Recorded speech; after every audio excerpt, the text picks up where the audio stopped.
Mesdames, Messieurs, bonjour. Merci de votre fidélité renouvelée à Diaspora FM 102.3 et Eden TV, deux médias qui co-organisent Dimanche politique. Au menu de ce numéro, l'actualité politique au Bénin. On va aborder avec notre invité l'ambiance préélectorale pour le compte des prochaines élections présidentielles au Bénin. Avec lui, on fera le point des différentes réformes économiques mises en place depuis bientôt 10 ans en République du Bénin qui peinent à marcher puisque le Bénin tarde toujours à avoir sa croissance à 2 chiffres et pourtant ces nombreuses réformes sont engagées. Notre invité nous parlera, en tout cas nous donnera son avis sur les forces et faiblesses de ces réformes et proposera à vous auditeurs, vous téléspectateurs des pistes de sortie. Le même exercice se fera dans le domaine agricole où plusieurs milliards sont investis sans résultat. La division de la famille du football sera également abordée avec lui. Lorsque son profil vous sera décliné, vous comprendrez pourquoi. Ce matin, je suis avec James William Baguidé comme d'habitude. James, bonjour. Bonjour à vous, Tranquillin Akad Benotin. Bonjour aux amis auditeurs de Diaspora FM et aux téléspectateurs de Eden Télévision. Nous recevons pour vous aujourd'hui, chers amis, un homme politique de grande envergure. Il a été de beaucoup de combats. Son nom, c'est Galiou Soglo. Galiou Soglo, c'est un homme politique béninois, fils de l'ancien président de la République, Nicéphore Soglo, ça vous le savez déjà. Il est né le 4 novembre 1961 à Paris. Il est économiste financier, il a été formé au Canada, député à l'Assemblée nationale au cours de la 4e législature, c'est-à-dire 2003 à 2007. Et puis, il était candidat à l'élection présidentielle de 2006. Ce ne fut pas un succès puisque, vous le savez, c'est Thomas Boniaï qui l'a emporté. Il a été ancien président des Requins de l'Atlantique, ça c'est aux côtés du football. Et quand il s'est engagé plus dans l'action de développement, dans la gouvernance, il a été ministre de la Jeunesse et des Sports du président Thomas Boniaï et puis ministre de la Culture, de l'Alphabétisation et de la Promotion des langues nationales. Avec Galiou Soglo, donc, nous allons aborder plusieurs thématiques. Galiou Soglo, bonjour. Bonjour. Merci de nous accorder donc de venir dans notre studio pour discuter de tous ces sujets déjà annoncés par Tranquillin Akad Benotin à votre arrivée, la découverte de Eden TV, une jeune média. Quels sont vos premiers sentiments? Écoutez, je ne peux que vous féliciter. Je viens d'arriver au sein d'une rédaction qui me rappelle un peu les rédactions internationales. Comme France 24. Merci. Et je suis aux côtés de commentateurs qui, j'en suis certain, sont des professionnels. Et c'est vraiment quelque chose de bien, de venir dans une rédaction où on voit que tout est fait pour mettre à l'aise vos invités. C'est tout à votre honneur et honneur de votre rédaction tout entière. Merci, Monsieur le ministre, et merci de n'avoir pas marchandé également votre disponibilité à nous accompagner sur le plateau. Dimanche politique de ce matin, on va aborder plusieurs dossiers avec vous, les présidentielles de 2016, les réformes économiques et bien entendu agraires, le modèle économique qu'il faut pour notre pays, l'actualité sportive également, la division qui prévaut au sein de la grande famille du football. Mais avant, votre actualité, il y a longtemps que vous avez entendu, qu'est-ce qui fait l'actualité, en tout cas politique, de Galiou Soglo? Je vous remercie. Je remercie aussi tous les auditeurs et téléspectateurs qui nous écoutent ce matin. Comme vous le savez, j'ai eu la chance pendant 4 ans d'être ministre d'un gouvernement, à la fois en tant que ministre des Sports et après ministre de la Culture. Et quand en 2011, je suis parti du gouvernement, j'ai pris quelques mois pour réfléchir. À l'époque, j'avais la possibilité d'aller rejoindre des grandes entités internationales, Fonds monétaire, Banque mondiale, ou faire des consultations. Mais j'ai eu la chance, au cours d'un voyage en Côte d'Ivoire, de rencontrer un homme politique de la génération, du moins du président Félix Houphouët-Boigny, qui m'a dit que la chance de la Côte d'Ivoire, c'est que, au-delà des discours, le président Houphouët avait recommandé vivement à tous les cadres administratifs et politiques de s'engager dans l'agriculture. Et j'ai pris le temps de réfléchir. Ça m'a pris pratiquement 1 an. Car avant de se lancer, il faut mettre en place une vraie méthodologie de travail. Et c'est ce que nous avons fait avec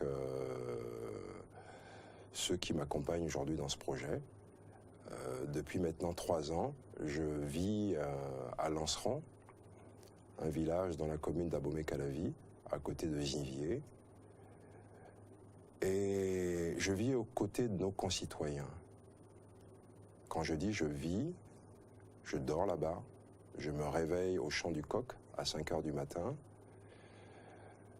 et je me suis rendu compte de toute la problématique aujourd'hui qu'il y a au niveau de nos contrées reculées.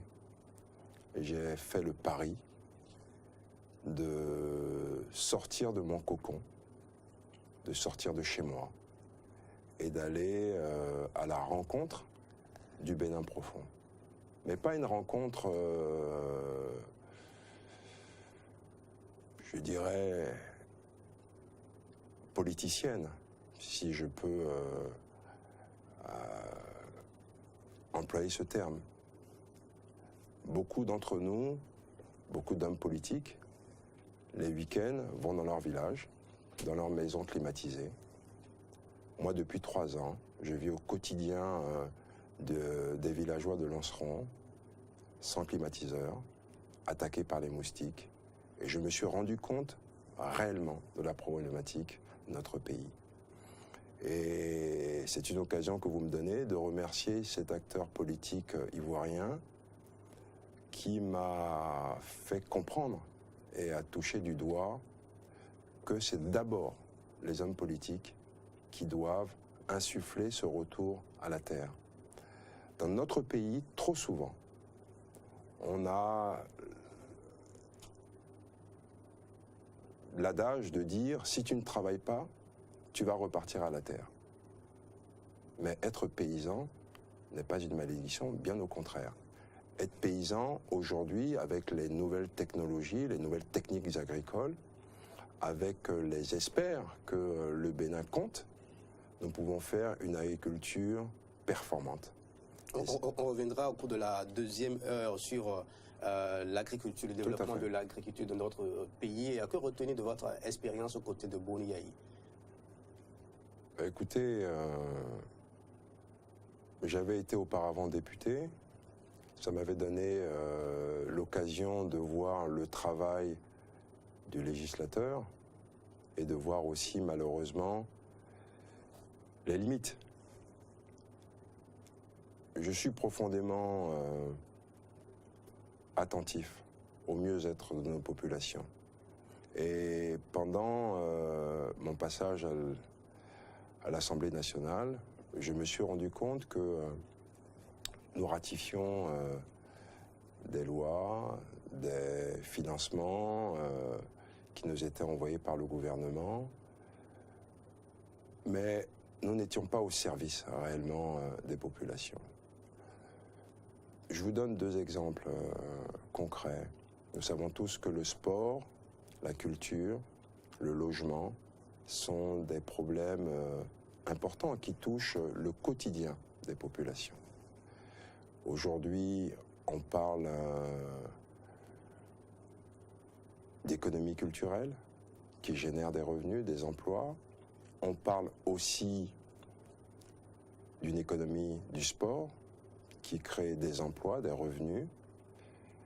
On parle de la condition des jeunes qui n'ont pas accès au logement.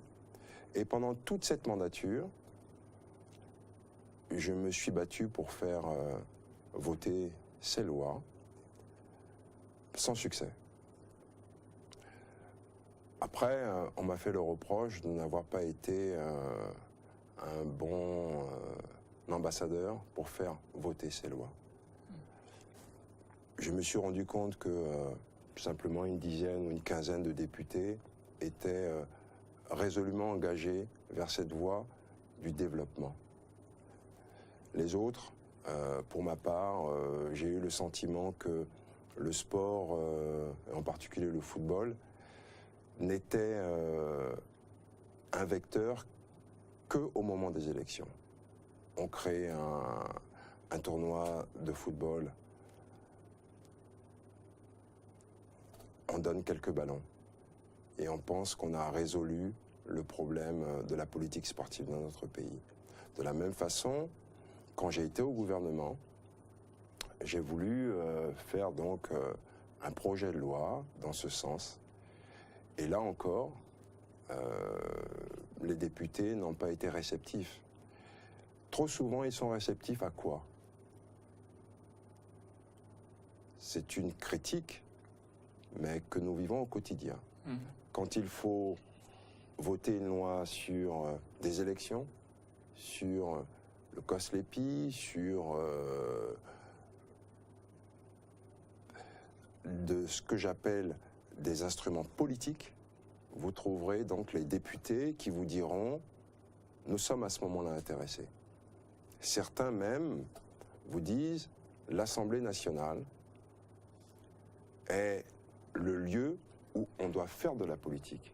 Malheureusement, moi j'ai toujours pensé que l'Assemblée nationale était là pour contrôler l'action du gouvernement et proposer des lois qui touchent le quotidien de nos populations. Et donc après m'être rendu compte que on ne pouvait pas, en tant que législateur, qu'on ne pouvait pas, en tant que ministre de la République, faire avancer certaines choses. J'ai eu la chance d'avoir l'accompagnement de certains hommes d'affaires de notre pays. Et quand je parle d'accompagnement, c'est un accompagnement au niveau des idées, qui m'ont dit, si tu veux réussir le projet que tu es en train de faire à Lanceron, il faut que tu y vives. Si tu n'y vis pas, si tu veux faire du maraîchage, si tu veux créer une marque, aujourd'hui que nous avons créée, qui s'appelle Dounou, il faut que tu sois présent pour voir comment ça se passe. Et donc, c'est l'occasion de dire à mes compatriotes que quand on parle de politique de développement, il faut que les hommes politiques aient le courage d'aller jusqu'au bout de leurs idées. Il ne sert à rien de venir parler sur un plateau, dans des quotidiens, et que derrière, il n'y ait absolument rien. Alors, Galio Soglo, nous allons aller plus en détail tout à l'heure dans votre passage au gouvernement, les actions que vous avez pu mener, le bilan de ce passage dans certains domaines. Mais nous allons maintenant entrer dans le domaine politique de cette émission. Nous allons parler de la présidentielle de 2016. Galio Soglo sera-t-il candidat?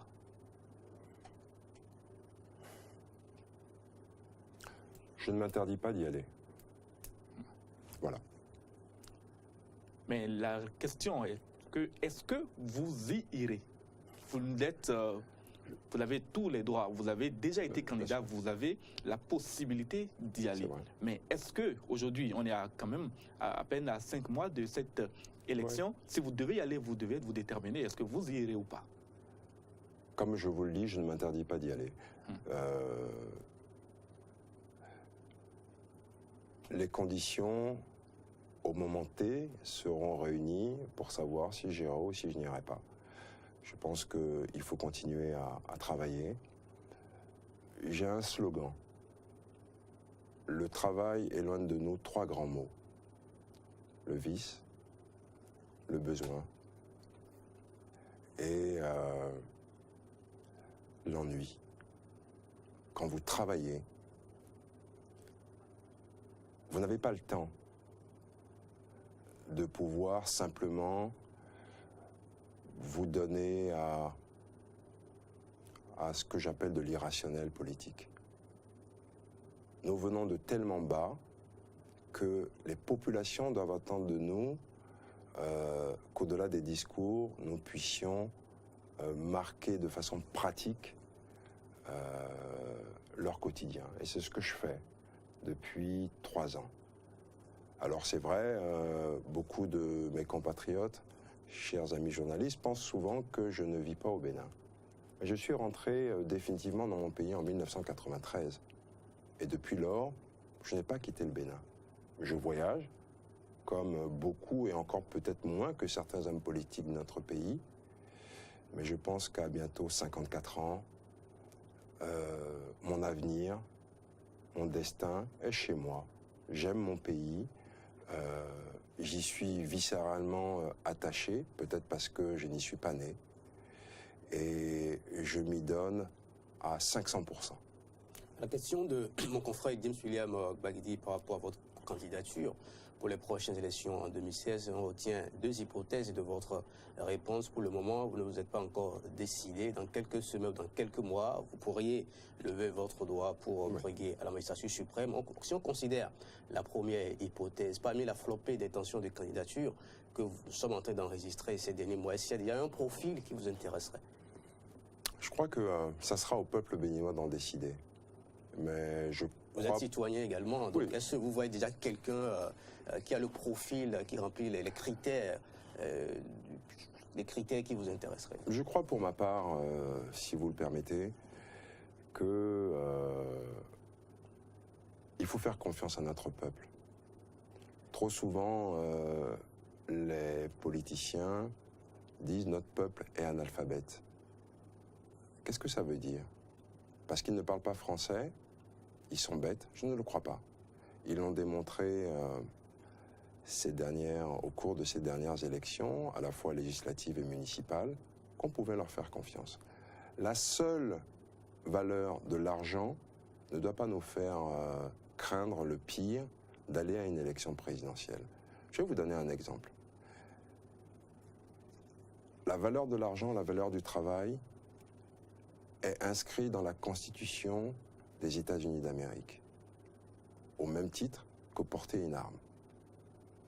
Malgré cela, s'il n'y avait que l'argent, l'actuel président Barack Obama n'aurait jamais gagné les élections présidentielles face à Hillary Clinton. Il y a de cela bientôt 8 ans. Il était noir, il avait moins d'argent, elle faisait partie de l'establishment et elle était l'épouse d'un président qui, jusqu'à aujourd'hui, est l'un des hommes politiques les plus populaires des États-Unis. Mais Barack Obama, l'actuel président des États-Unis, s'est appuyé sur quelque chose, l'espoir. Le fait de pouvoir donner à une jeunesse américaine la possibilité qu'elle pouvait atteindre ses rêves les plus fous. Monsieur le journaliste, aujourd'hui, les citoyens béninois ont peur de l'État. L'État béninois qui devrait normalement sécuriser, aider, les citoyens, au contraire, les brime. Aujourd'hui, l'État, au lieu de défendre les plus faibles, aide les plus forts. Et c'est ce qu'il nous faut changer.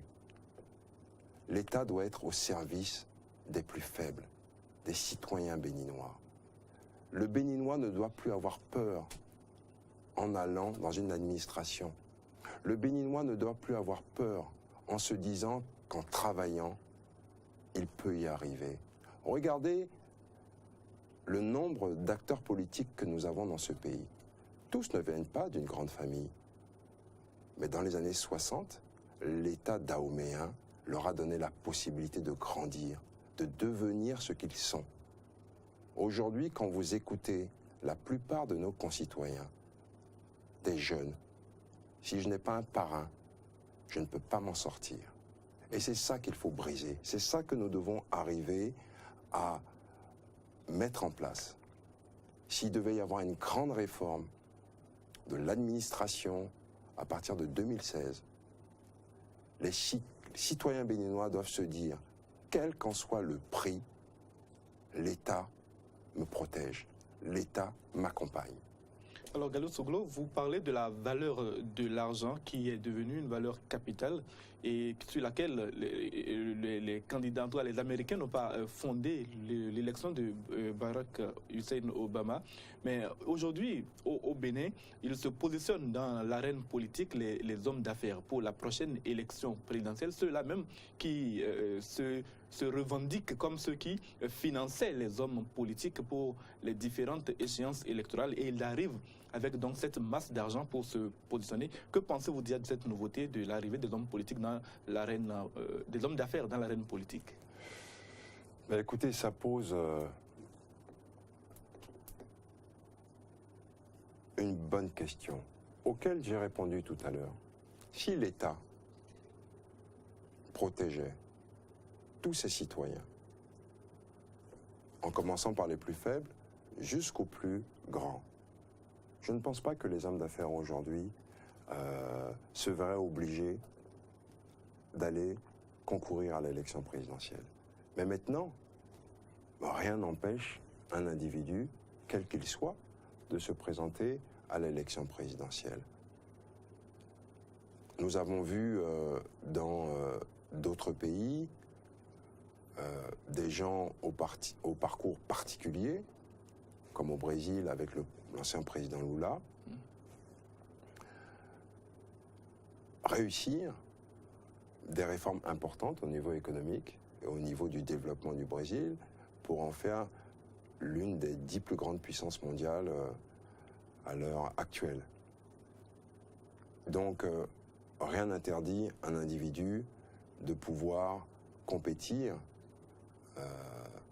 La seule exigence qu'on peut demander à tous les candidats, c'est d'avoir une vraie vision patriotique pour notre pays. Et pour ma part, arrêter de simplement décliner un programme macroéconomique, mais de pouvoir décliner réellement un programme microéconomique. Les gens ont besoin que, à leur niveau, vous puissiez proposer même cette orientation, mais qui, dans le concret, dans la pratique, les touche au quotidien. Une digression. Beaucoup de nos concitoyens qui travaillent à Cotonou sortent du bureau à 18h, que ce soit pour rentrer à Porto Novo ou pour aller vers Ouida, et rentrent chez eux à 22h, 23h. Ce sont des choses concrètes au quotidien que les gens vivent. Ce que moi j'attends d'un vrai débat sur ce qu'on peut appeler un programme politique ou économique, c'est de voir au niveau microéconomique comment nous pouvons arranger le quotidien de nos concitoyens. Décliner un programme, parler de la santé, de l'éducation, du sport, etc., etc., sans réellement pointer du doigt qu'est-ce qu'on va faire, ça ne changera absolument rien. C'est juste un cadéloscope qu'on va servir à nos concitoyens qui sont déjà habitués à cela. Et c'est pour ça que beaucoup d'entre eux se tournent vers certains hommes d'affaires en se disant « lui, de façon pratique, il nous a montré quelque chose et donc peut-être qu'il sera mieux à même de conduire les affaires de l'État que ces pseudo-grands économistes qui n'ont pas pu résoudre la question de la pauvreté depuis que nous sommes aujourd'hui indépendants. » Mais ça appelle aussi une autre interrogation, la question de l'État, la question de la gestion publique. Et le sens de l'État également. Et le sens de l'État, vous l'apprenez au fil du temps. Quelqu'un qui n'a pas été député ne sait pas quels sont les codes qui régissent l'Assemblée nationale. Quelqu'un qui n'a pas été ministre et qui n'a pas vu cette fonction comme simplement sous le prisme d'une consécration personnelle, mais au contraire d'un environnement national, ne pourra pas réellement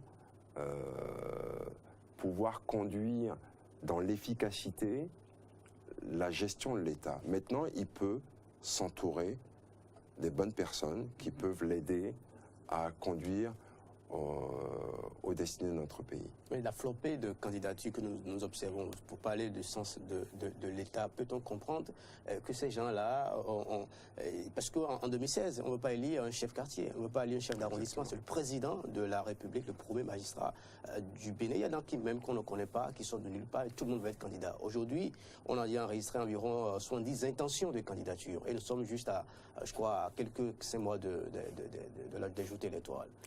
Mais ça apporte aussi... C'est la vitalité de notre démocratie où on peut parler carrément de certaines pollutions de l'environnement politique, comme le dirait le chroniqueur.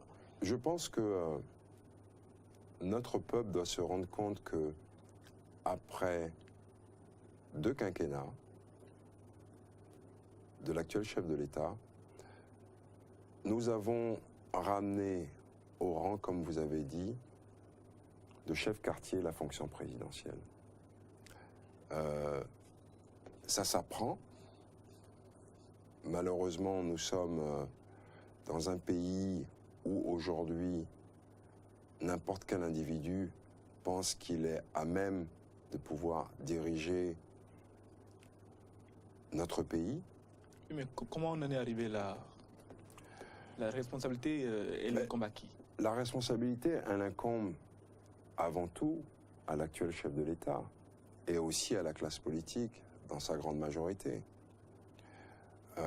J'ai coutume de dire qu'il y a à peu près 200 personnes qui gèrent notre pays au gré de leurs intérêts. Aujourd'hui, ils vont être ensemble, demain, ils ne seront plus ensemble, etc., etc. Pourquoi pas? Pendant de nombreuses années, pour ne citer que la Côte d'Ivoire, la politique était dévolue à une minorité. Mais parce que la majorité trouvait dans ces hommes politiques une politique ambitieuse de développement qui les conduisait, pour la plupart, à se tourner vers le secteur privé. L'État était facilitateur. Au Bénin, l'État n'est plus facilitateur. L'État est concurrent. Et l'État, au lieu d'être simplement régulateur, il est partie prenante des actions dans la vie politique, dans la vie économique, excusez-moi. Et donc, ça emmène une grande distorsion. Aujourd'hui, au Bénin, la plupart de nos jeunes se disent quoi? Le plus facile moyen de s'enrichir, c'est à la fois de faire de la politique ou à la fois de devenir douanier. Alors que nous avons la chance d'avoir un grand pays à côté de nous, le Nigeria, de par sa population, de par la vigueur de son économie. Et au lieu de voir que des pays comme le Mexique et le Canada ont vu leurs économies réellement émerger, et là on parle réellement d'émergence économique, parce qu'ils étaient à côté de la première économie mondiale, ils ont pu donc créer et ouvrir d'autres secteurs de la vie économique pour gagner de l'argent et pour développer leur pays. Souvent, les pays africains parlent d'émergence alors que la quasi-majorité de leur population est dans la pauvreté et dans la misère. Donc ça ne sert à rien de vouloir faire des grands slogans, et j'en reviens toujours à ce que je vous dis.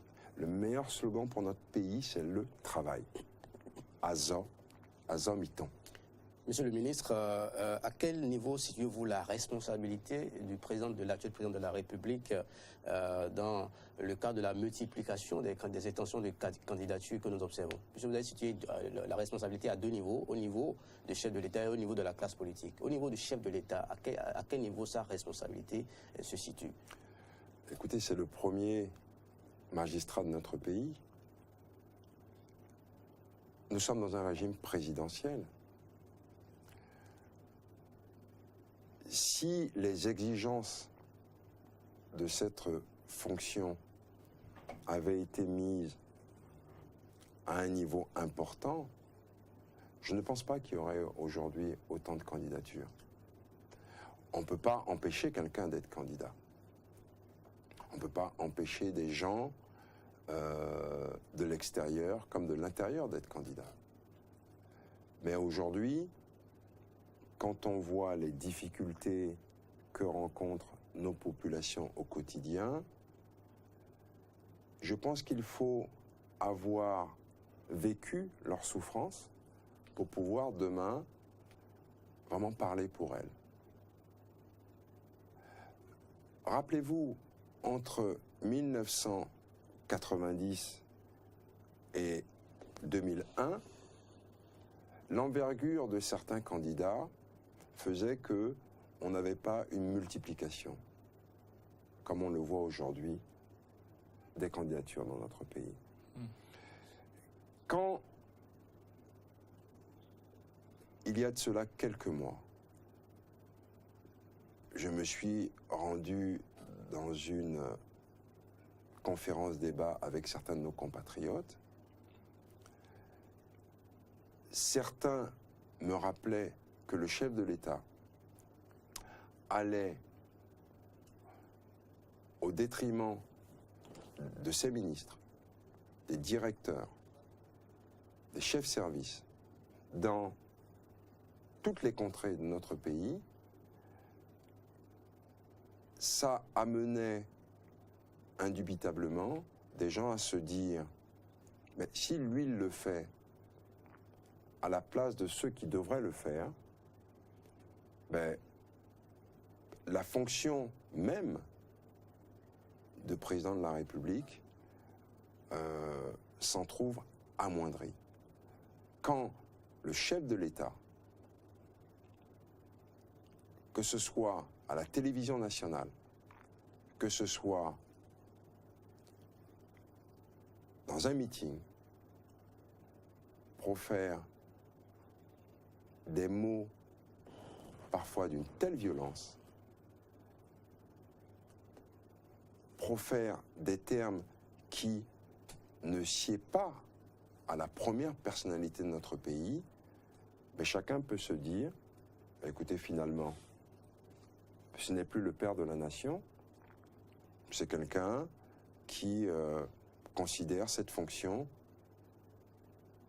comme si c'était finalement banal. Même au sein d'une famille, un père, s'il profère des insultes, des menaces, s'il peut du jour au lendemain dire « je me suis trompé » en disant ça et ça à mes enfants, à la longue, il perd de sa crédibilité, de sa posture. Et c'est pour ça qu'aujourd'hui, tout le monde peut se dire, et vous n'êtes pas sans savoir, des fois on le dit en rigolant, on l'entend. Même le soudeur du quartier peut être demain candidat à l'élection présidentielle. Tout simplement parce qu'à un moment donné, dans sa gouvernance, l'actuel président de la République a lui-même démystifié sa propre fonction, la fonction qu'il incarne à travers ses actes, à travers son mode de fonctionnement. Je pense, je peux peut-être me tromper. Nous sommes sur le terrain politique. Un chef de l'État a une fonction politique et après une fonction de développement économique pour son pays, en défendant les intérêts et en protégeant ses concitoyens. Quand on se pose la question pourquoi certains de nos concitoyens, pour des raisons qui sont après tout privées, qui ne nous concernent pas, qui ne concernent pas le Béninois de nos contrées les plus reculées, sont obligés, ces Béninois, de quitter le Bénin pour des questions qui ne relèvent pas, à mon sens, d'une problématique collective, des gens se posent la question à ce moment-là, écoutez, finalement, si moi je pouvais parvenir à être président de la République, parce que aussi nous sommes dans un régime présidentiel, je peux faire ce que je veux. Et je pense que un chef de l'État, c'est un citoyen ordinaire qui répond à un moment donné à un appel extraordinaire de son peuple. Et il faut qu'il soit à la hauteur de ces attentes. Ça ne veut pas dire qu'il ne peut pas faire d'erreur, ça ne veut pas dire qu'il est au-dessus de Dieu. Pas du tout.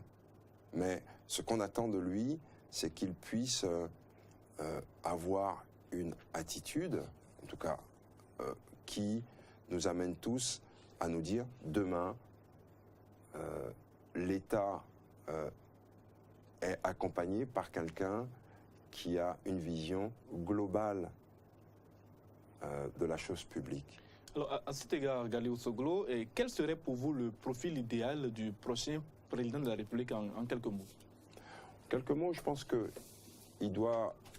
cette personne doit aimer son pays et avoir une vision nationale. On a souvent reproché au président Nicéphore Dieudonné Soglo d'avoir une vision de développement en commençant par le nord de notre pays. J'entends aujourd'hui des Aboméens, des gens de la région du Zou, dont il est originaire, lui faire ce reproche. Mais le nord appartient bien au Bénin. Donc, si vous devenez président de la République et que vous n'avez qu'une vision excentrée de l'environnement de votre nation, vous en amenez les uns et les autres à se dire « nous allons défendre nos intérêts communaux, communautaires, pour parvenir à développer notre pays ». Très souvent, j'entends les Béninois dire « c'est autour de l'ancienne corde qu'on tisse la nouvelle ». Mais ce n'est pas vrai. Ce n'est pas vrai. Au Bénin, quelqu'un vient, fait un travail, on ne continue pas son travail. On vient, l'État, on dit l'État est une continuité. Ce n'est jamais une continuité dans notre pays. Je vous donne un exemple. En 1990, le gouvernement du président Nicéphore Soglo relance la filière agricole par le coton. 30 ans après, on ne nous parle encore que du coton. C'est-à-dire que nous n'avons pas créé d'autres filières autour du coton. Oui, mais on a là au moins une continuité, alors que dans d'autres domaines, on a tout abandonné pour recommencer. Quelle continuité nous avons au niveau du coton? Ça va de mal en pis. Je dirais même plus. Et là, c'est un choix qu'un chef de l'État a. Le président de la République a fait, pour ma part, en tant qu'économiste, le choix de conduire une politique économique sur la consommation. Et qu'est-ce que je veux dire par là? On a subventionné le coton, on a subventionné l'essence, on a subventionné tout un tas de secteurs de la vie économique. Certains sont à mettre à son crédit.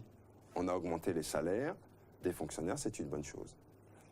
Pour ma part, je pense qu'on aurait dû avoir une politique économique tournée vers la production. Vous êtes déjà en train de faire la transition au deuxième dossier du jour. Mais avant, deux dernières questions avant de boucler le dossier des présidentielles de 2016. Depuis, on n'a pas de projet de société. On va aller aux élections. Le peuple veut quand même savoir ce que les prétendants veulent faire de notre pays. Pourquoi ils ne veulent pas divulguer, rendre public le contenu de leur projet de société? Je compléterai même cette question en disant, en son temps, en 2006, quand vous étiez candidat à la présidentielle, votre projet de société, à quel moment l'avez-vous dévoilé? Oh, ben bien avant, 2 mois ou 3 mois, mais si c'est pour énumérer tout un tas je sais pas, je peux même pas appeler ça de projet. On va faire du bien dans la santé, on va faire du bien dans l'éducation, etc., etc., ça n'a aucun sens. Je vais vous donner 2 avis qui m'engagent. Si demain je devais être résolument candidat à l'élection présidentielle, au niveau sportif, et j'espère que les prochains candidats, parce que c'est la grande, je dirais pas nouveauté, habitude de nos concitoyens. Ils n'ont pas d'idée, quelqu'un propose une idée et ils la reprennent au vol. Moi, jusqu'à présent... Donc ils attendent peut-être que oui, d'autres candidats proposent. Mais comme vous me donnez l'occasion, et demain on communiquera derrière ça, mais moi j'ai pas attendu d'être candidat à une élection présidentielle si ça devait être avéré, pour faire des propositions pour mon pays. Au contraire, je me sers des réseaux sociaux, actuellement depuis un certain nombre de mois, pour montrer ce que nous sommes en train de faire à Lanceron au niveau agricole. Et donc, la méthodologie que nous avons mis en place pour amener les jeunes à se dire, si vous devez rentrer dans un projet agricole, voilà ce que vous devriez faire pour éviter les écueils. Donc, c'est ce que, normalement, les prétendants à l'élection présidentielle devraient faire, devraient communiquer sur leurs actions. Mais on n'observe pas ça. Je vais vous donner un exemple sur le sport, parce que le sport, on y reviendra, mais touche beaucoup de nos concitoyens. La première des choses, c'est de pouvoir, question numéro 1, d'un bon programme sportif, faire en sorte que le sport revienne à l'école. Il n'y a pas de génération spontanée. Aujourd'hui, quand nous voyons les athlètes jamaïcains, kenyans, ça commence d'abord à l'école. Il faut faire en sorte que l'école redevienne le lieu où nos enfants font du sport. Quand j'ai été ministre des Sports, je suis parti voir l'ancien ministre d'État, M. Irénée Koupaki. Je lui ai dit, faisons en sorte de nous rencontrer sous votre autorité avec la ministre de l'époque qui était chargée de l'enseignement primaire et maternel, Madame Ouinsavi. Ça n'a jamais été fait. La première priorité, c'est l'école. Ce qui pose un problème de gouvernance. Ça pose un problème de méthodologie. C'est pas de dire on veut faire du sport. Dans ce programme, quand vous commencez par l'école, vous pouvez après dire le législateur va amener le privé à investir aux côtés de l'État dans le sport. Comment voulez-vous inciter des privés? Monsieur Ajavon l'a fait, il a investi dans le sport. À aucun moment, il ne s'est senti appuyé par l'État, que ce soit par un accompagnement fiscal, des exonérations, mais c'est le rôle de l'État d'inciter les privés à investir dans le sport. De l'autre côté, l'État a vocation à investir lui-même dans le sport. Aujourd'hui, la plupart des sportifs français, et ça a été décliné après dans d'autres pays, en Chine, l'INSEP, c'est un produit public. Et si vous dites demain à des jeunes et à leur maman, voilà ce que moi, en tant que candidat, je vais faire au niveau sportif, autour de 3 idées. C'est pas de dire simplement, nous voulons faire que notre équipe nationale. Non, ça commence à la base. Ça se poursuit par un accompagnement de l'État pour que des gens du secteur privé investissent dans le sport. Moi, j'ai entendu, au cours des nombreuses années, des tas de gens qui vous disaient « on n'investit plus », parce que j'ai été président des requins, on n'investit plus aux côtés des sportifs ou de ceux qui ont la charge de certains clubs pour ne pas avoir demain le fisc à nos portes. Et donc, certaines personnes m'aidaient quand j'étais président des requins, mais ne voulaient pas que je puisse appeler leur nom de façon évidente. Ils mettent de l'argent, ils accompagnent notre vision. Et donc c'est tout ça que c'est autour, par exemple, de ces 3 idées qu'on peut relever le sport dans notre pays. Monsieur le ministre, c'est vrai que vous avez déjà abordé une bonne partie de ce de ce dont on devrait discuter dans la page sport de cette émission. On y reviendra. Oui. Et avant de boucler le dossier des présidentielles, quelle sera la première priorité du prochain président? Sera-t-il facile pour le prochain président de la République d'hériter de la gouvernance de Boni Yaye? Sa première priorité. Mais, je vous l'ai dit, la première priorité, ça sera de faire en sorte de remettre notre pays au travail.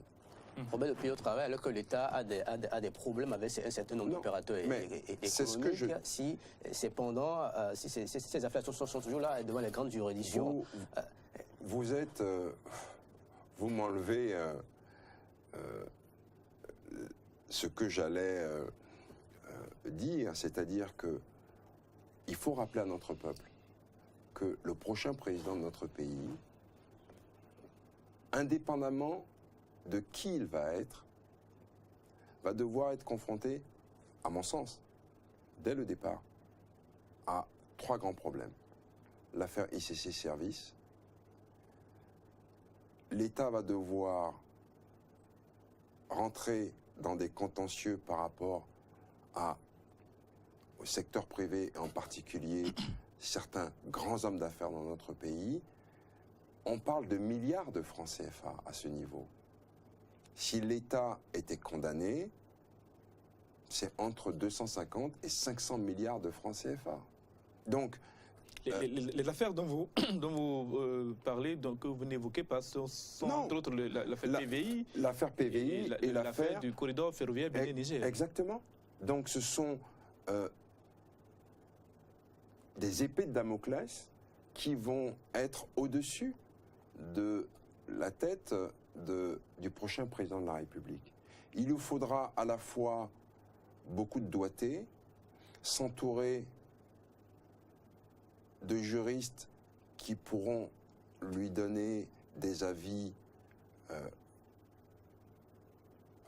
avisés pour défendre à la fois notre pays dans sa globalité, mais aussi défendre les intérêts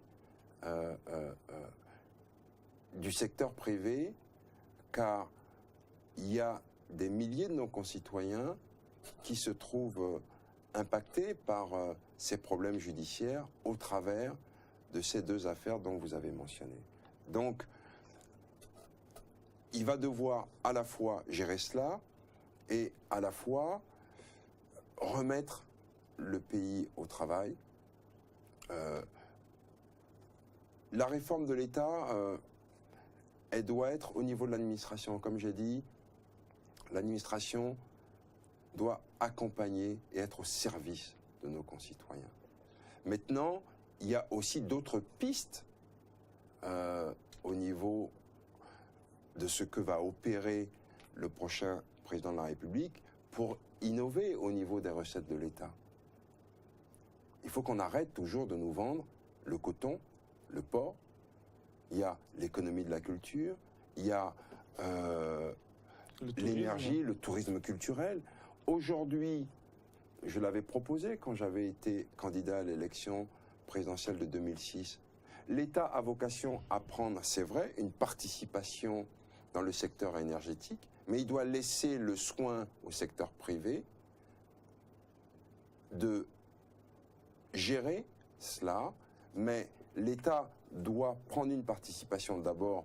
Si vous proposez au secteur privé un BOT, ce qu'on appelle Build, Operate and Transfer, c'est-à-dire que vous donnez la possibilité au privé de construire, de gérer, et après un certain nombre d'années, soit l'État reprend cela, soit vous faites une concession et ça continue. Mais l'État doit être dans le pôle des actionnaires parce que un secteur privé a vocation à gagner de l'argent. Et donc, qu'est-ce qu'il va faire? L'énergie, il va la concentrer dans les grandes villes et non pas dans le pays tout entier. Donc, l'État a vocation à prendre des participations pour dire, nous, notre politique générale doit toucher l'ensemble de nos concitoyens. Mais ce n'est pas à l'État à aller construire, comme on l'a vu dans notre pays des centrales énergétiques, alors que ce n'est pas son rôle. Son rôle, c'est celui de facilitateur et de régulateur. On en voit aujourd'hui, 10 ans après, les insuffisances. Mais après, c'est un choix de politique économique.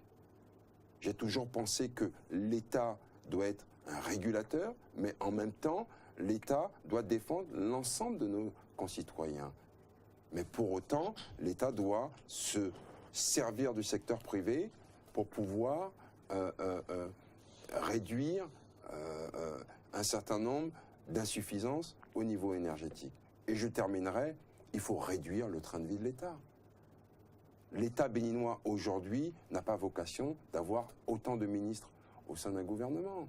Sous le régime, en tout cas le régime crépusculaire, en tout cas le régime de Boni-Yayi qui est aujourd'hui qui tend vers sa fin, on a parlé beaucoup de réformes, notamment dans le domaine agricole. À un moment donné de ma position de journaliste, j'ai accompagné plusieurs ministres sur le terrain, parce que le chef de l'État, il y a, je crois que c'était en 2009, 2008, envoyé presque tous ses ministres sur le terrain, à l'exception de quelques-uns, vous, le Premier ministre qui n'était pas sorti de leur bureau à l'époque, mais tous les autres étaient sur le terrain pour, soi-disant, voilà, installer des jeunes sur les périmètres agricoles. Ça n'a rien donné. Plus loin, on a créé ce projet qui a abouti à l'achat de plusieurs engins lourds, des tracteurs, etc., qui sont, alors je vous parle, stationnés dans les cours de certaines mairies de notre pays à coût de plusieurs dizaines de milliards. Là encore, ça n'a rien donné. Qu'est-ce qui n'a pas marché dans toutes ces réformes agricoles que le chef de l'État a mises en place? À tout cela, il faut ajouter la construction de certaines usines de transformation. C'est cela. Oui, allez-y. Et l'usine de transformation de mangue, on a parlé de jus de mangue, de jus de tomate, on a parlé. Plusieurs usines qui ont été construites, on a vu, des pôles de première pierre, de multiples pôles de première pierre, et puis des usines ont été construites. Jusqu'à présent, on n'a jamais vu de jus de tomate produit au Bénin, on n'a jamais vu de jus de mangue, de jus d'autres fruits. Que s'est-il passé? Écoutez, tout est une question de méthodologie de travail. Comme je l'ai dit, nous avons eu la chance, quand, il y a 3 ans, nous avons décidé de nous lancer dans ce projet maraîcher, de commencer par le début. Le début, c'est quoi? Vous faites appel à vos experts. Nous avons à l'INRAB des experts performants. Ces experts, ce sont ceux qui ont fait en sorte d'emmener le palmier à huile en Malaisie, un pays aujourd'hui riche. Ce sont ceux qui ont emmené les palmeraies en Côte d'Ivoire. Ce sont ceux qui ont accompagné le secteur maraîcher au Burkina Faso et au Niger, qui nous nourrit aujourd'hui. Donc, vous commencez par faire appel à des experts. Nous, à notre niveau, à Lanceron, les experts nous ont fait des études de sol pour savoir, sur un périmètre de 50 hectares, vous avez 3 différents types de sols. Un sol argileux, semi-argileux, sablonneux. Mais si vous ne faites pas des études, vous ne saurez pas quel type de sol. Pour quel type de sol, vous allez savoir quel type de culture. Après, nous avons fait, avec ces experts, un travail topographique. Pourquoi? Comme nous avions en l'idée d'irriguer sur l'ensemble des périmètres de 50 hectares notre exploitation, il nous fallait connaître la pente sur laquelle nous allions travailler. Et finalement, à partir de là, nous avons fait les dernières études hydrauliques qui nous ont permis de faire des drains sur les 50 hectares et qui aujourd'hui sont appuyés par un système d'irrigation pour nos cultures maraîchères. Vous avez parlé d'usines de transformation de tomates. Aujourd'hui, cette usine marche au ralenti ou ne marche pas du tout. Pourquoi?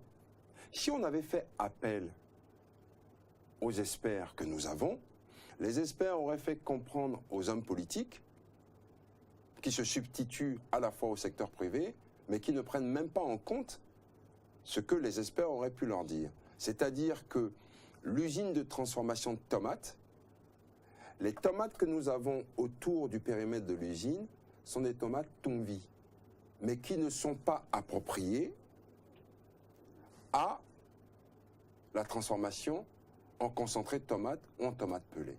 Donc, il aurait fallu dire, attention, si vous montez cette usine, avec les tomates que vous avez autour, vous ne pourrez pas avoir le produit fini. Il aurait peut-être alors fallu encadrer les producteurs, leur donner de nouvelles semences. Mais aujourd'hui, dans une bonne réforme agraire, nous n'avons pas de semences. L'INRAB en produit certaines, mais l'État n'accompagne pas les producteurs agricoles de notre pays. Tout est fait pour simplement dire il y a un seul secteur agricole dans notre pays, c'est le coton. C'est un non-sens. Monsieur le ministre, pourquoi vous n'avez pas fait toutes ces propositions-là au gouvernement à l'époque? Vous l'avez fait ou vous n'avez pas entendu? Qu'est-ce qui s'est passé? D'abord, je veux vous dire, c'est tellement facile pour l'ensemble des Béninois de dire « mais pourquoi vous n'avez pas fait ?» Tout le monde sait que nous sommes dans un régime présidentiel. Tout vient du chef de l'État. De deux, quand je suis rentré au gouvernement, je suis rentré en qualité de renaissant, appartenant à une famille politique. J'étais seul. Vous ne m'avez jamais vu en tant que FCBE, quand le chef de l'État m'a demandé « veux-tu conduire les destinées du ministère des Sports ?» Je lui ai dit « Monsieur le Président de la République, je viendrai à une condition. Je suis né et mourrai renaissant, je ne suis pas FCBE. Par contre, je vous serai fidèle et loyal, et dans mon travail, je mettrai en avant l'intérêt général de notre pays. » Donc, c'est un peu trop facile de dire pourquoi, mais vous pensez que ce que je dis aujourd'hui, je n'en ai pas fait cas à certaines personnes, mais était-ce ma vocation de venir et de dire, dans tel domaine, ça ne marche pas, mais j'étais candidat à une élection présidentielle en 2006. J'ai fait des propositions que les citoyens béninois peuvent s'approprier. Je ne les ai pas cachées. Mais c'est tellement facile de dire « Ah ben vous savez, pourquoi il n'en a pas fait cas ?» Mais si, j'en ai fait cas. Mais après, nous sommes dans un régime présidentiel. Néanmoins, quand vous faites des propositions qui ne sont pas prises en compte par le président de la République avec lequel vous travaillez, vous avez la possibilité de dire « mais ça ne marche pas, je préfère sortir de ce gouvernement pour ne pas être comptable d'un bilan négatif ». Mais dites-moi, pourquoi voulez-vous forcément que je sorte? Ça ne marche pas. Mais au contraire, on a toujours dit, il faut pouvoir rester dans un système pour faire ne serait-ce qu'avancer un certain nombre de choses. D'accord? Ceux qui ne sont jamais allés à une élection l'ont regretté après. On a fait appel à moi au niveau du secteur des sports et de la culture. C'était ma vocation d'y apporter toute ma détermination, ma vision que j'apportais avec mes collaborateurs.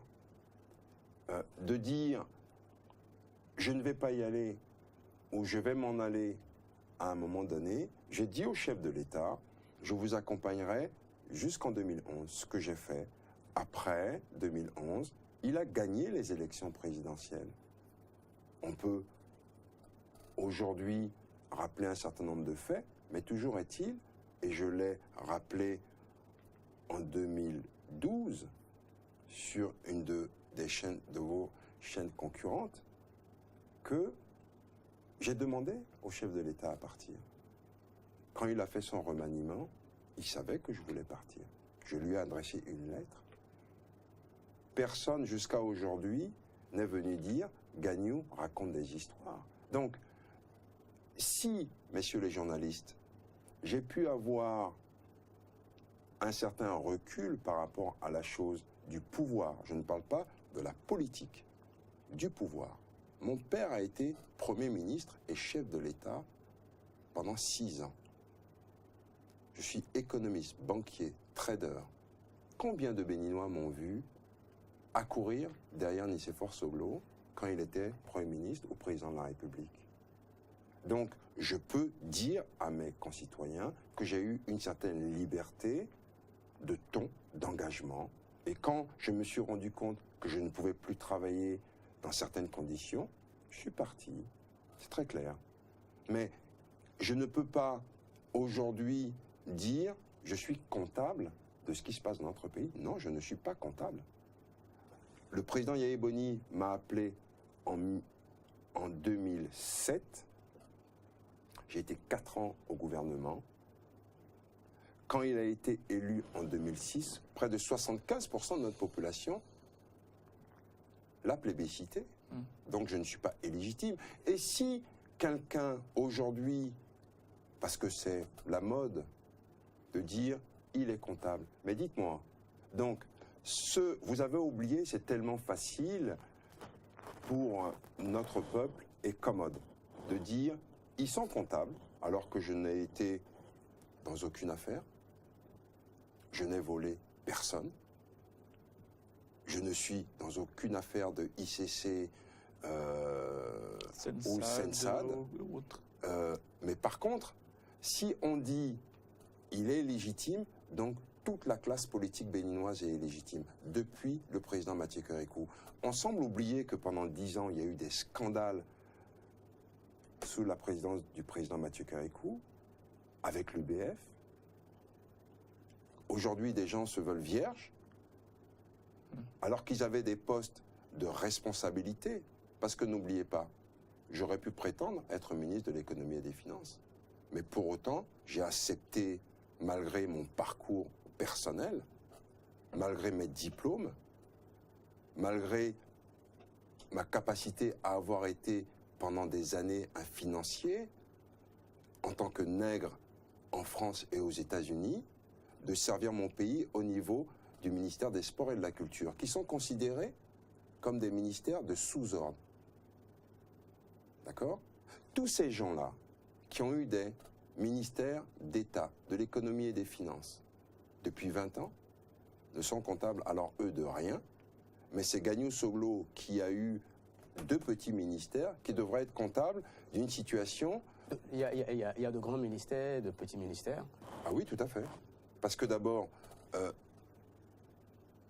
vous n'êtes pas sans savoir que certaines personnes, quand on leur propose le ministère des Sports ou de la Culture, ils le voient à la fois comme une défiance ou malheureusement comme quelque chose...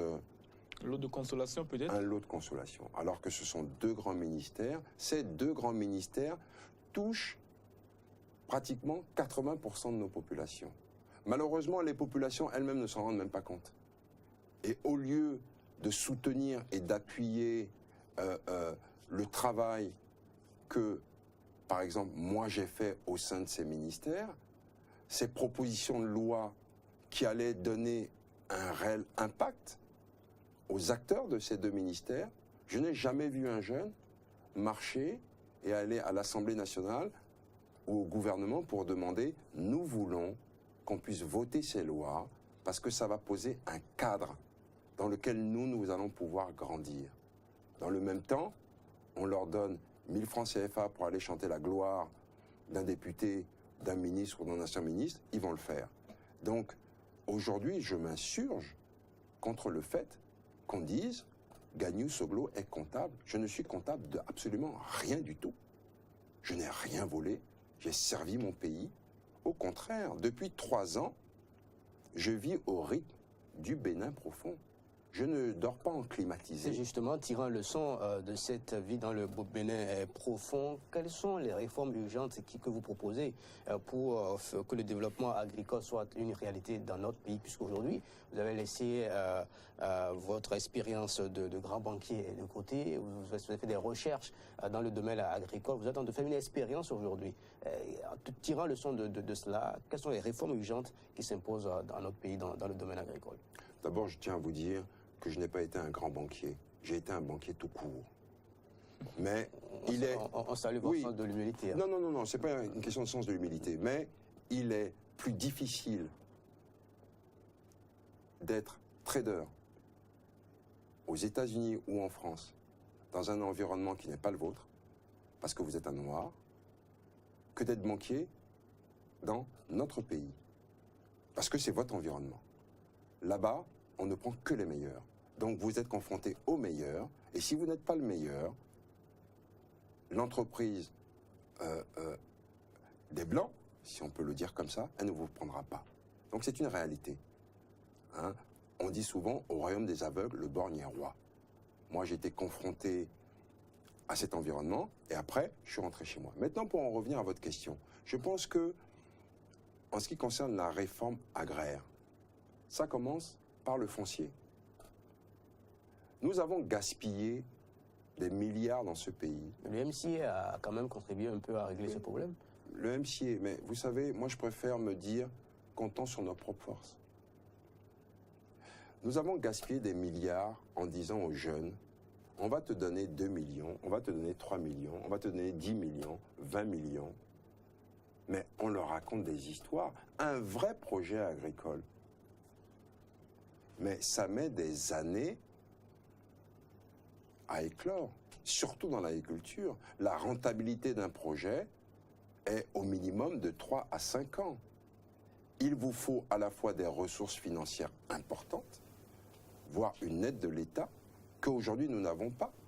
Combien d'hommes d'affaires, et je salue le mérite de ceux qui réussissent, que ce soit dans la pisciculture à Calavi, que ce soit avec d'autres dans l'agroalimentaire, qui sont aujourd'hui des acteurs de premier plan dans notre pays, alors que l'environnement des banques n'est pas favorable. Alors que l'État aurait dû, dans une réforme agricole, dire ce que nous devons faire en priorité, c'est de voir comment les jeunes puissent, être accompagnés des experts. Si vous n'avez pas des experts autour de vous, que ce soit dans le secteur avicole, que ce soit dans le secteur des viandes, que ce soit dans le maraîchage, vous ne pouvez pas vous en sortir. D'accord ? La deuxième question, l'accès au crédit. Comment pouvons-nous faire pour gager et faire en sorte que les jeunes puissent avoir accès à de l'argent, mais à des taux d'intérêt moindres? Aujourd'hui, les taux d'intérêt au niveau mondial tournent autour de 1 à 3% pour des projets agricoles, sur des périodes de 15 à 25 ans. Nous, on nous propose des taux usuriers de 13, de 11 à 25%. Comment voulez-vous gagner de l'argent si vous avez des taux usuriers, en sachant que vous devez amortir un certain nombre de matériel, vous n'avez pas accès à des systèmes d'irrigation, donc l'État ne joue pas son rôle. Donc il faudrait une vraie réforme. On a préféré mettre dans certains ministères de l'argent qui, pour la plupart, n'accompagnent pas les jeunes. Ils sont laissés à eux-mêmes. Très peu arrivent à s'en sortir, alors qu'il faudrait, au contraire, dire si l'État a 50 milliards, nous le gageons aux côtés des banques. Et cet argent, les banques vont le gérer avec, bien sûr, l'État, sur des projets viables, et cet argent va permettre d'accompagner les experts qui vont accompagner les jeunes. Cet argent va permettre, comme vous l'avez dit, d'avoir accès à des financements pour acheter un certain nombre de tracteurs. Si vous n'avez pas fait une étude de sol, les experts vont vous dire quoi? Le tracteur en particulier, dans son labourage, au contraire d'aider à faire en sorte que la terre s'oxygène, nous allons détruire parce que les tracteurs ne sont pas appropriés pour tel ou tel sol.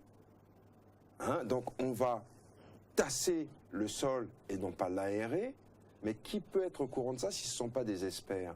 Donc nous faisons les choses totalement à l'envers. D'autre part, on a voté une loi sur la réforme agraire à l'Assemblée nationale. Mais vous allez voir, cette loi va être dévoyée. Les jeunes n'ont pas accès à la terre. Les paysans n'ont pas accès à la terre. Mais ce sont les politiques, les fonctionnaires qui ont pratiquement acheté toutes nos terres dans ce pays, et celle qui n'a pas été achetée est vendue à des étrangers, alors que en aucun cas on ne devrait vendre la terre à un étranger. Et si, pour ma part, on doit me traiter de nationaliste, je dis la terre appartient aux Béninois. Et si un étranger veut acquérir une terre, ben, il la loue sur un temps défini, parce qu'au-delà de la terre, vous avez l'eau, source de vie. Ça doit nous revenir. Je préfère qu'on me traite de nationaliste, mais je ferai, si les mains de nos ancêtres devaient nous conduire un jour aux destinées de notre pays, je reviendrai sur cet état de choses. On ne doit pas accepter que notre terre soit achetée. Mais c'est ce qui se passe malheureusement. Les Indo-Pakistanais, les Libanais qui ont la même issue, une bonne partie de la terre cultivable. Je vais vous dire, il y a des Libanais qui sont des Béninois, qui investissent dans notre pays, qui créent des emplois. Ceux-là, ils ont vocation à être traités de la même façon que les autres Béninois. Mais ceux qui ne viennent que pour du business, que ce soit dans certaines filières comme l'anacarde, comme le bois, nous devrions interdire cela. Mais pour vous revenir à votre question du foncier, le législateur a fait passer une loi en disant si au bout de 4 ans, vous n'avez pas opéré des changements sur votre terre, l'État reprendra cette terre pour la céder à d'autres qui veulent travailler. Mais nous savons tous au Bénin que malheureusement, des tas de gens ont des terres, ne savent pas quoi en faire, et le jour, à 1 mois de la date butoir, ils vont arriver, ils vont commencer un peu à dessoucher, ils vont vous dire « mais moi j'ai commencé à travailler ma terre ». Moi je suis dans la commune de Calavi. C'est l'une des communes les plus riches du Bénin en termes de terre. Elle devrait être le grenier du Grand Cotonou. Quand moi je traverse Abomey-Calavi, Akassato, Zinvier, pour arriver à Lanceron, juste à côté de un confluent de l'OME, vous avez des tas d'hectares qui ne sont pas exploités. Alors que nous avons vocation à faire en sorte que tous ces domaines puissent devenir demain le grenier du Grand Cotonou, amener nos populations à avoir ne serait-ce qu'au minimum 2 repas par jour équilibrés. Aujourd'hui, dans une vraie réforme agraire, mais les producteurs n'ont pas accès aux semences. Les producteurs n'ont pas accès aux engrais organiques. L'État ne joue pas son rôle régulateur de savoir pourquoi aujourd'hui des producteurs se servent de produits chimiques apportés du secteur cotonnier pour les cultures maraîchères. Pire, les producteurs des fois continuent à utiliser de l'endosulfan, un produit chimique interdit depuis 15 ans. Les producteurs utilisent des produits chimiques périmés et l'État, par le ministère de la Santé et le ministère de la Culture, de l'Agriculture, ne joue pas son rôle. Nous, sur notre périmètre, nous faisons de la culture maraîchère raisonnée. Parce que qu'est-ce que j'appelle par raisonner? Ceux qui vous disent « je fais de l'agriculture bio », mais pour faire de l'agriculture bio, il faudrait que vos semences que vous achetez soient bio. La plupart des semences que nous avons aujourd'hui sur le marché, par certains qui nous les vendent, ne sont pas bio. Donc moi, je ne peux pas dire, ça serait un mensonge, que je fais de l'agriculture bio. Et pourtant, ces produits-là sont déversés sur Exactement. le marché. Mais par contre, moi, je fais de l'agriculture raisonnée. J'utilise, pour lutter contre les ravageurs, des plantes de Nîmes. J'utilise des engrais organiques. Et quand nous avons créé notre marque Dounou pour identifier nos légumes, mais ça a un coût. Donc vous devez malheureusement avoir un prix plus élevé, mais les gens se disent quoi? Pourquoi moi je vais acheter une tomate plus chère, mais ce qu'on ne leur dit pas, la tomate que vous achetez, mais elle est produite avec des engrais chimiques, des produits chimiques. L'année dernière, j'ai vu une émission à l'ORTB où tous les acteurs de la chaîne agricole, et j'ai été ravi. Je me suis dit, pour une fois, l'ORTB dit des vérités.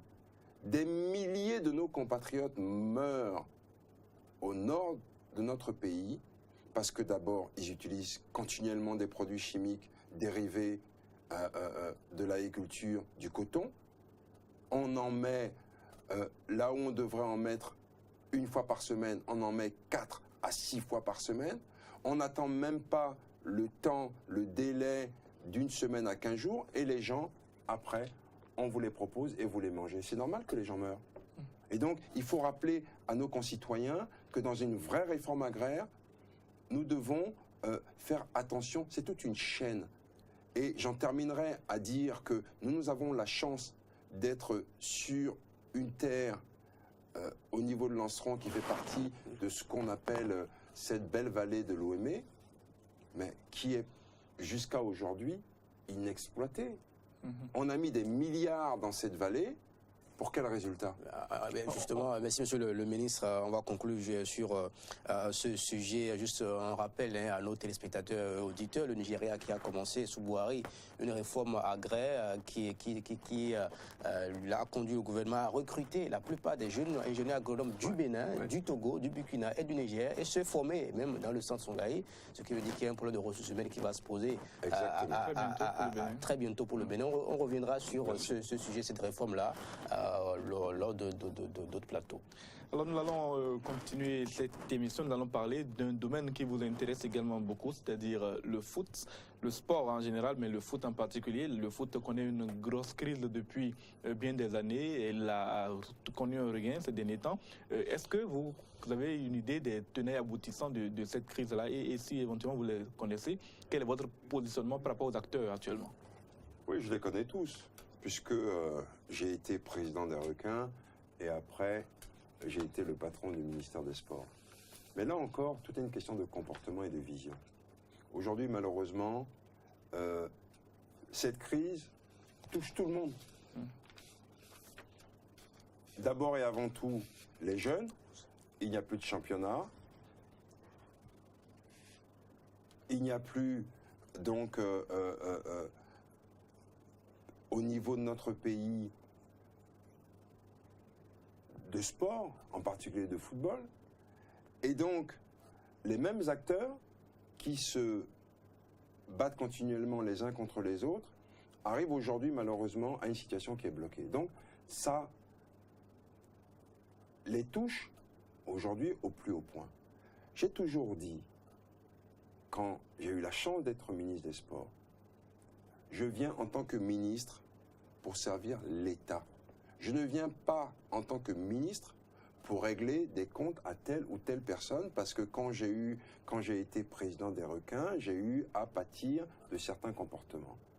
La fonction de ministre ne doit pas être dévoyée et ramenée à des questions partisanes.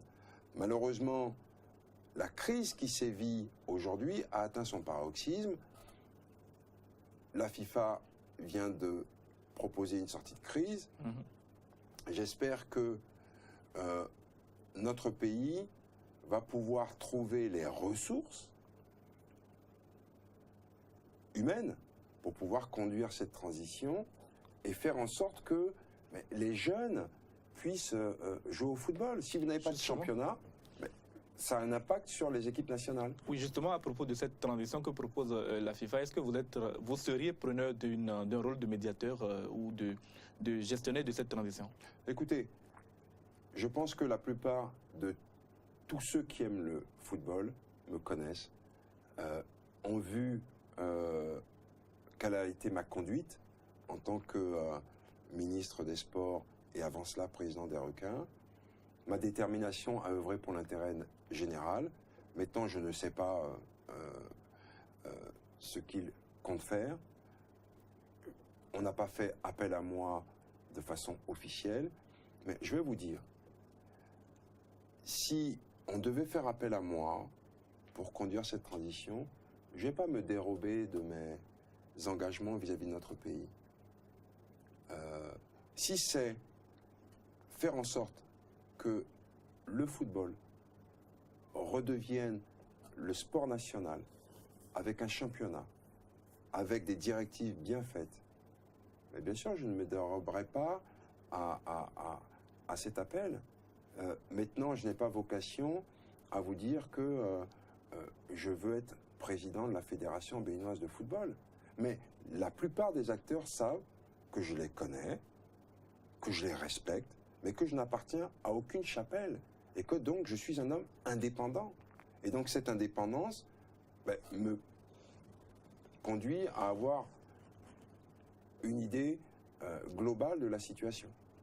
Monsieur le ministre, on va passer à autre chose. C'est vrai, je ne l'avais pas annoncé dans l'introduction, c'est dans les divers, puisqu'on ne peut pas vous laisser partir sans prendre votre avis sur cette actualité. Cette actualité, justement, une proposition qui concerne une proposition de loi sur l'encadrement des loyers en République du Bénin. Elle porte actuellement les griffes de l'honorable Akhenatonde. Cela rappelle singulièrement une bataille que vous avez menée dans ce sens il y a quelques années. Que pensez-vous, monsieur le ministre, de cette réjouissance? L'a-t-il fait en tant que vraiment législateur, député à l'Assemblée nationale, ou en tant que citoyen qui manifeste actuellement son intention de briguer la magistrature suprême? Écoutez, moi, je vais rappeler quelque chose à nos concitoyens. Ça fait maintenant plus de 10 ans que je n'arrête pas de dire, que ce soit sur les plateaux de télévision, à la radio, aux gens que je rencontre, il nous faut des lois qui touchent le social, que ce soit au niveau sportif, au niveau culturel et au niveau aujourd'hui de l'encadrement des loyers et donc du logement. Pendant des années, je n'ai fait que m'insurger sur le fait que notre jeunesse était amenée à se prostituer pour pouvoir, ne serait-ce que payer 2 ans de loyer, des frais pour l'électricité et l'eau. Que actuellement le ministre Akhenatonde puisse faire cette proposition de loi, mais c'est une bonne chose pour notre pays. Par contre, a-t-on pris le temps de rencontrer tous les acteurs de ce secteur? Cette même loi qui a été votée au Sénégal, discutée en Côte d'Ivoire, a pris plusieurs mois. Les gens ont rencontré tous les acteurs pour pouvoir dire, voilà. Alors, à 4 mois d'une élection présidentielle, certains peuvent se demander si ce n'est pas opportuniste de dire, je dépose une proposition de loi sur le logement, alors que l'on sait que le temps de l'Assemblée, ça va être quoi le temps de l'Assemblée? Ça va être la loi sur le financement des élections, le COSLEPI. Donc, à un moment donné, on se dit, il faut aussi que les jeunes réfléchissent et se disent, si on n'a pas voté cette loi, moi je suis surpris, j'en ai parlé, j'étais au gouvernement avec le ministre Akhenatonde, quand j'ai fait cette proposition, il ne m'a pas soutenu, il ne m'a pas dit, tiens Gagnou, moi, étant moi-même patron d'une école, écoutez, je pense que on devrait t'accompagner, on devrait faire en sorte que ça puisse aboutir. Il ne l'a pas fait quand il était ministre, il ne l'a pas fait quand il est député, et à 5 mois d'une élection présidentielle, il le propose. Bon, écoutez, moi, je pense que les Béninois vont apprécier. Si les gens pensent que c'est formidable, mais je rappelle simplement qu'il faut qu'on arrête d'être dans l'immédiateté dans notre pays. Il y a des gens qui posent des actes depuis des années, qui sont au quotidien de nos populations. Et c'est mon cas. Ça dérange peut-être, et c'est pour ça que je m'amuse avec ma femme quand beaucoup disent « Mais Gagnou Soglo, il ne vit pas au Bénin. » Mais je voyage moins que certains de nos acteurs publics aujourd'hui dans ce pays. Entre le mois de janvier de cette année jusqu'au mois de juin, je n'ai pas bougé le moindre petit doigt de mon exploitation agricole. D'accord? Et quand je voyage, c'est pour aller acheter du matériel agricole. Et c'est l'occasion, si vous me permettez, de remercier le gouvernement. Parce que l'actuel ministre d'État de l'économie et des finances et la direction générale de la douane ont fait en sorte, au niveau de la loi de finances, d'exonérer les machines agricoles. Beaucoup de producteurs ne le savent pas. Et je tiens, vous me donnez l'occasion, à leur dire, sachez qu'aujourd'hui, si vous achetez des machines agricoles, c'est exonéré de tout droit de douane. Et quand des gens font quelque chose de bien, il faut les féliciter pour ça. Je pense que le ministre d'État, M. Komi Coutier, a fait quelque chose de bien avec la Direction générale des douanes. On ne peut pas dire que nous allons nourrir notre population, et mieux en ayant un marché important comme celui du Nigeria, et ne pas saluer cette initiative. Monsieur le ministre, Akhenatonde, aujourd'hui, clame la paternité de cette loi sur le loyer, alors que tout le monde, tous les professionnels des médias, ils savent que c'est vous. Comment vous appréciez Non, mais c'est pas grave. Même la proposition, c'est juste sur un feuillet, et puis c'est 5 lignes.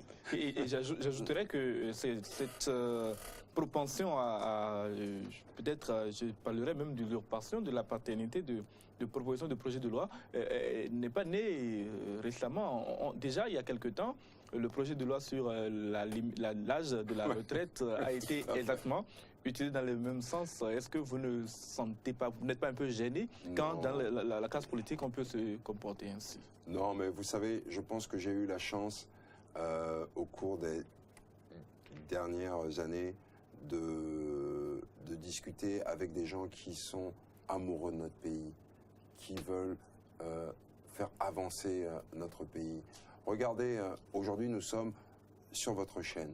Regardez le travail qu'a fait et continue de faire le promoteur de l'ISMA. C'est formidable. J'ai eu à discuter avec lui, à faire des conférences, débats. C'est de ça dont les gens ont besoin dans notre pays. C'est pas simplement de faire de la politique politicienne. Je ne perds pas espoir. Vous savez, si les Béninois ont pu nous proposer les résultats que nous avons eus aux dernières élections législatives et municipales, on ne doit pas perdre espoir. Les gens sont peut-être analphabètes, mais ils parlent, ils connaissent. Donc, je ne pense pas un seul instant que les gens ne pourront pas faire la différence entre ceux qui, malheureusement, veulent juste proposer quelque chose rapidement pour se faire élire ou connaître ou avoir de la popularité. Je vous remercie de rappeler cela. C'est tout à votre honneur, chers amis journalistes. Monsieur le ministre, quelques secondes nous restent pour boucler cette émission. 2 questions rapidement. Est-ce que vous avez les nouvelles? La dernière fois, vous avez échangé avec le chef de l'État, ça remonte à quand? Vous avez de ces nouvelles? Ah non, plus du tout. La dernière fois que j'ai eu le chef de l'État, ou que je l'ai vu, ça remonte à cette affaire à Barthes, comme on dit, où on m'avait arrêté pour trafic de drogue, des bêtises comme ça. Vous savez, au Bénin, on est très fort pour salir les gens, surtout les gens qui essaient d'être vertueux. Et c'est la dernière fois que je l'ai vu, ça remonte donc à 2012. La nouvelle de la famille, la mairie de Cotonou, l'a dit, notamment. dirigée par votre frère. Oui, je l'ai eu au téléphone quand il a gagné,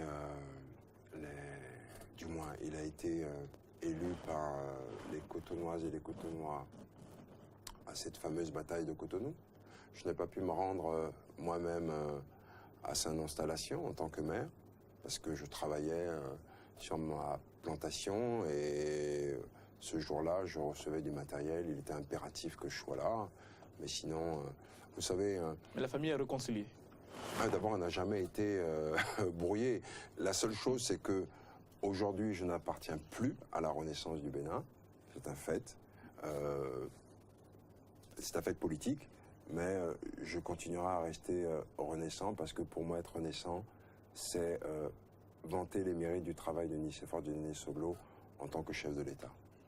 Merci donc à vous, Galio Soglo, pour ce passage dans cette émission. Nous avons abordé avec vous la question de la présidentielle de 2016, vous ne vous êtes pas encore décidé, vous n'avez pas encore dit quel sera votre choix. Vous avez néanmoins accepté avec nous d'aborder cette question, de parler de ces candidatures, de la valeur de l'argent qui pollue un peu, peut-être probablement l'environnement politique pour la prochaine élection présidentielle. Nous avons également parlé de la fonction présidentielle que vous avez estimé avoir été dévaluée, ramenée pratiquement à la fonction de chef de quartier. Globalement, dans cette émission avec vous, nous avons donc entendu beaucoup de propositions, notamment dans le domaine agricole. Vous avez réussi à mettre en place un projet qui marche très bien à Lanceron, si je ne m'abuse, et ainsi vous êtes aujourd'hui un acteur de ce domaine-là, avec lequel il faut compter si on veut mener une véritable réforme agraire dans notre pays. Merci donc à vous d'avoir accepté notre invitation. Avant de avant de conclure, on vous permet de conclure en 5 secondes. Écoutez, merci. Merci à vous de m'avoir donné la possibilité de m'exprimer aujourd'hui, ce dimanche. Ça faisait longtemps que je n'étais pas venu à la télévision. Et ça fait du bien de venir s'exprimer. Et j'espère que vous m'inviterez de nouveau au cours des prochains mois. Merci à vous, monsieur le ministre. Je rappelle que vous êtes né le 4 janvier 1961 à Paris, fils de l'ancien président. 4 novembre à Paris, fils de l'ancien président de la République, de ce Dieudonné Seglo, économiste financier, ancien député, ancien candidat malheureux à l'élection présidentielle de 2006, ancien président des Requins de l'Atlantique du Football Club, ancien ministre de la Jeunesse et des Sports, puis de la culture, de l'alphabétisation et de la promotion des langues nationales. C'était dimanche politique, rediffusion à 21h dimanche, mardi également à 21h et à la radio, sur la radio Diaspora FM 102.3, dimanche ce soir donc à 22h. À bientôt.